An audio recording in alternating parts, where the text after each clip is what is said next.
Hello दोस्तों। मेरा नाम है हॉरर बाबा। मैं आपको एक छोटी सी कहानी सुनाता हूँ। यह कहानी एक सच्ची घटना है। कहानी का नाम है पुरानी हवेली का रहस्य। चलो कहानी शुरू करते हैं। कहानी उत्तर प्रदेश के एक सुनसान हाईवे की है। रात का समय था।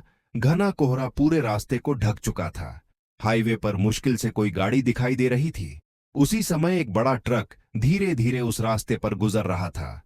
ट्रक ड्राइवर रामशरण कई घंटे से बिना रुके चला रहा था। नींद उसकी आंखों में उतर चुकी थी, लेकिन माल समय पर पहुंचाना था। उसने एक सिगरेट जलाई और रेडियो चालू कर दिया। लेकिन तभी अचानक रेडियो में से अजीब सी आवाजें आने लगीं, जैसे कोई फुसफुसा रहा। रामशरण ने रेडियो बंद कर दिया, लेकिन आवाजें ट्रक के अंदर ही गूंजने लगीं। उसने शीशे में देखा तो पीछे वाली सीट पर एक औरत बैठी थी, सफेद साड़ी में, बिना चेहरा दिखाए। डर के मारे उसका गला सूख गया। उसने ट्रक रोकने की कोशिश की, लेकिन ब्रेक ने काम करना बंद कर दिया। ट्रक अपनी रफ्तार से दौड़ रहा था।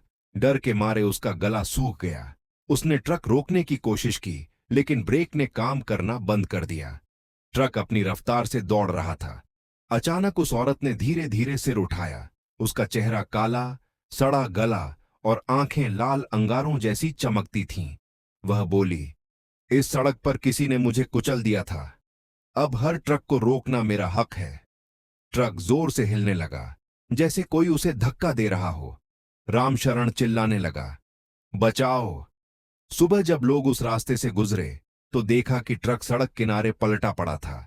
ड्राइवर कहीं नहीं था। बस ड्राइवर की टोपी और खून के धब्बे सीट पर मिले। आज भी लोग कहते हैं कि रात के समय उस हाईवे पर ट्रक चलाने वालों को कभी कभी पीछे की सीट पर वही औरत बैठी दिखती है, और फिर उनकी गाड़ी का ब्रेक जवाब दे जाता है। सर्दी का मौसम था। घना कोहरा पूरे हाईवे को ढक चुका था। समय था रात के 1:30 बजे का। सड़क पर सन्नाटा पसरा हुआ था। रामशरण नाम का ट्रक ड्राइवर कानपुर से माल लेकर लखनऊ की ओर जा रहा था। वह पिछले कई घंटों से बिना रुके चला रहा था। नींद उसकी आंखों पर भारी थी, लेकिन समय पर माल पहुंचाना जरूरी था। उसने ट्रक में रेडियो चालू किया ताकि जागा रह सके। रेडियो पर पहले गाने बजते रहे, फिर अचानक भारी फुसफुसाहट जैसी आवाजें आने लगीं। पीछे देख, रुको, मुझे छोड़कर मत जा। रामशरण ने घबराकर रेडियो बंद कर दिया, लेकिन उसके कानों में वो आवाजें गूंजती ही रहीं। उसने रियर व्यू मिरर में झांका और उसका खून जम गया। पीछे की सीट पर एक औरत बैठी थी, सफेद साड़ी में, बाल खुले, चेहरा झुका हुआ। उसका दिल तेजी से धड़कने लगा। वह चिल्लाया, कौन है? लेकिन औरत चुप रही, बस धीरे धीरे अपना चेहरा ऊपर उठाने लगी। रामशरण की सांस अटक गई। उसकी उंगलियां स्टीयरिंग पर जमी हुई थीं। कोहरा और घना होता जा रहा था। ट्रक की हेडलाइट्स भी धुंध में गुम हो रही थीं। पीछे बैठी औरत धीरे धीरे अपना चेहरा उठाने लगी। बाल उसके चेहरे से हटे और रामशरण की आंखें फटी की फटी रह गईं। वह चेहरा इंसान का नहीं था। काली झुलसी हुई त्वचा, आंखों की जगह दो लाल चमकते गड्ढे और मुंह इतना बड़ा मानो किसी ने फाड़ दिया हो। उस मुंह से खून टपक रहा था। औरत की आवाज गूंजी, रोक, रोक इस ट्रक को, यहीं मेरा खून बहा था। रामशरण ने डर के मारे स्टीयरिंग घुमा दिया। ट्रक हिलते डुलते आगे बढ़ा, लेकिन ब्रेक दबाने पर भी गाड़ी नहीं रुकी। अब औरत धीरे धीरे आगे खिसक कर उसके पास आने लगी। हर कदम के साथ ट्रक की लाइट्स झपकने लगीं, मानो बिजली फेल हो रही हो। रामशरण ने पसीने पसीने होकर आंखें बंद कर लीं, लेकिन तभी उसकी गोद में ठंडी बर्फ जैसी हाथों की पकड़ महसूस हुई। उसने कांपते हुए आंखें खोलीं और देखा, वह औरत अब ठीक उसके बगल वाली सीट पर बैठ चुकी थी। उसकी लाल आंखें उसकी आंखों में घड़ी थीं। वह फुसफुसाई, तूने मुझे क्यों कुचला था? रामशरण का गला सूख गया। उसके हाथ कांप रहे थे, लेकिन ट्रक लगातार दौड़ रहा था। वह औरत उसके बिल्कुल पास बैठी थी। उसकी सांसें इतनी ठंडी थीं कि खिड़कियों पर धुंध जम गई। अचानक ट्रक की हेडलाइट्स तेज हुईं और सड़क पर कुछ चमकता दिखाई दिया। रामशरण की आंखें फटी रह गईं। सड़क पर पूरा खून फैला हुआ था और उस खून में किसी औरत का टूटा हुआ कंगन पड़ा था। ट्रक जैसे ही उस जगह से गुजरा, ट्रक का पूरा बॉडी हिल गया। मानो किसी के ऊपर से गुजर गया हो। रामशरण ने घबराकर ब्रेक दबाया, लेकिन ट्रक अब भी किसी अदृश्य ताकत से चल रहा था। उसकी रफ्तार बढ़ती जा रही थी। पीछे से वही औरत की चीख सुनाई दी, यहीं मुझे कुचला गया था, अब हर ट्रक यहीं रुकेगा, हमेशा के लिए। रामशरण चीख पड़ा, मैंने कुछ नहीं किया, छोड़ दो मुझे। तभी ट्रक का शीशा अपने आप टूट गया और खून की धारियां कांच पर फैल गईं। रामशरण ने बाहर झांक कर देखा। सड़क पर कई और परछाइयां खड़ी थीं। औरतें, बच्चे, बूढ़े, सबके चेहरे सड़े गले, खून से लथपथ। वे सब हाथ उठाकर ट्रक की ओर बढ़ने लगे। रामशरण का दिल इतनी तेज धड़क रहा था कि उसे लग रहा था अभी फट जाएगा। ट्रक बिना उसके काबू के दौड़ रहा था। सड़क पर खड़े मृतकों के झुंड जैसे उसका इंतजार कर रहे थे। उनकी आंखें लाल अंगारों जैसी थीं, कुछ बिना हाथों के, कुछ आधे शरीर के साथ, और कुछ के चेहरे पूरी तरह सड़े हुए थे। वे सब धीरे धीरे ट्रक की ओर बढ़ रहे थे। रामशरण ने घबराकर हॉर्न बजाया, पा पा पा, लेकिन उनकी चाल जरा भी नहीं रुकी। अचानक ट्रक के अंदर अजीब बदलाव आने लगे। स्टीयरिंग से खून टपकने लगा। गियर की जगह हड्डी जैसा कुछ निकल आया। सारे मीटर अपने आप गोल गोल घूमने लगे। रामशरण चीखा, हे भगवान बचा ले। तभी बगल में बैठी वह औरत ठंडी हंसी हंसी, भगवान? इस सड़क पर भगवान भी नहीं रुकते। रामशरण ने एक झटके में ट्रक का दरवाजा खोलकर कूदने की कोशिश की, लेकिन दरवाजा जैसे सीमेंट से चिपका हो, खुल ही नहीं रहा था। बाहर खड़ी भीड़ अब ट्रक को घेर चुकी थी। उनके हाथ खिड़की पर पड़ने लगे। खिड़की पर खून और कीचड़ की लकीरें बन गईं। एक बूढ़ा शव अपनी खाली आंखों से झांकते हुए बोला, अब तू भी यहीं रहेगा हमारे साथ? ट्रक अचानक जोर से झटका खाकर रुक गया और अगले ही पल सारी परछाइयां ट्रक के अंदर घुसने लगीं। ट्रक जैसे ही झटका खाकर रुका, रामशरण की रीढ़ की हड्डी में सिहरन दौड़ गई। उसने देखा वो सारी मृत परछाइयां, जिनके चेहरे सड़े गले थे, ट्रक के शीशों को चीरते हुए अंदर घुस रही थीं। कोई उसकी सीट के पीछे से निकल रहा था, कोई गियर बॉक्स से, तो कोई डैशबोर्ड के बीचों बीच से। हर तरफ बस सड़ांत की बदबू और खून की गंध भर गई। रामशरण बेतहाशा दरवाजा तोड़ने की कोशिश करता रहा। उसके हाथों की उंगलियां खून से लथपथ हो गईं, लेकिन दरवाजा जरा भी नहीं हिला। तभी वही सफेद साड़ी वाली औरत उसके ठीक सामने खड़ी हो गई। उसका चेहरा इतना करीब था कि रामशरण उसकी सड़ी हुई त्वचा से उठता धुआं महसूस कर सकता था। वह औरत बोली, हम सबको ट्रक ने ही मारा था, अब इस ट्रक से कोई जिंदा नहीं बचेगा। रामशरण चीख पड़ा, मैंने कुछ नहीं किया, मैं नया ड्राइवर हूं, मुझे छोड़ दो। लेकिन उसकी बात पूरी भी नहीं हुई थी कि पीछे से एक कंकाल जैसी परछाई ने उसके कंधों को पकड़ लिया। फिर दूसरा, फिर तीसरा। धीरे धीरे दर्जनों हाथ उसके शरीर पर कसते चले गए। उसकी सांस रुकने लगी। उसकी आंखें बाहर निकल आईं। अचानक ट्रक का इंजन अपने आप गरज उठा। गाड़ी तेजी से अपने आप चलने लगी, सीधे अंधेरे जंगल की तरफ। रामशरण की चीखें सड़क पर गूंजती रहीं। और फिर सन्नाटा। सुबह जब राहगीर वहां से गुजरे तो सड़क पर बस एक टूटी फूटी ट्रक की हेडलाइट पड़ी थी। ड्राइवर का कोई निशान नहीं।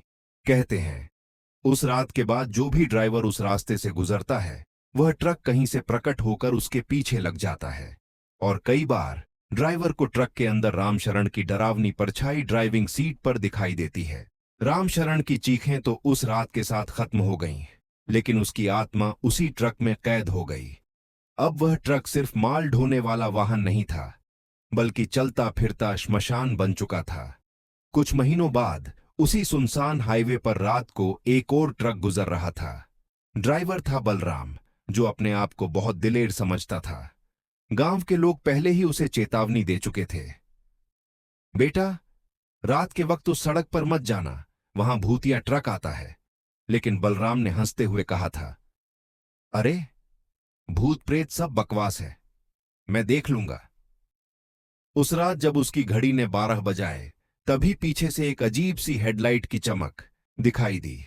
बलराम ने सोचा कोई ट्रक आ रहा है, लेकिन जैसे जैसे वो रोशनी पास आई, बलराम का चेहरा पीला पड़ गया। वो ट्रक रामशरण का वही पलटा हुआ ट्रक था, लेकिन अब टूटी फूटी हालत में, जलते टायरों और धधकते इंजन के साथ उसकी हेडलाइट से धुआं और खून टपक रहा था। बलराम ने गाड़ी की स्पीड बढ़ाई, लेकिन पीछे से आती गड़गड़ाहट ने उसे डरा दिया। भूतिया ट्रक अब उसके बिल्कुल पीछे था।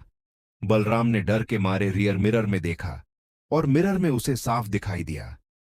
ड्राइविंग सीट पर रामशरण बैठा था, जिसकी आंखें लाल अंगारों जैसी जल रही थीं। वह चीखा, अब कोई नहीं बचेगा, अब सब इसी ट्रक में आएंगे। बलराम के माथे से पसीना टपक रहा था। उसका ट्रक पूरी स्पीड में था, लेकिन पीछे से आती गड़गड़ाहट और भी तेज होती जा रही थी। भूतिया ट्रक की हेडलाइट्स अब उसकी केबिन को रोशन कर रही थीं। बलराम ने डरते डरते रियर मिरर में झांका और उसका खून जम गया।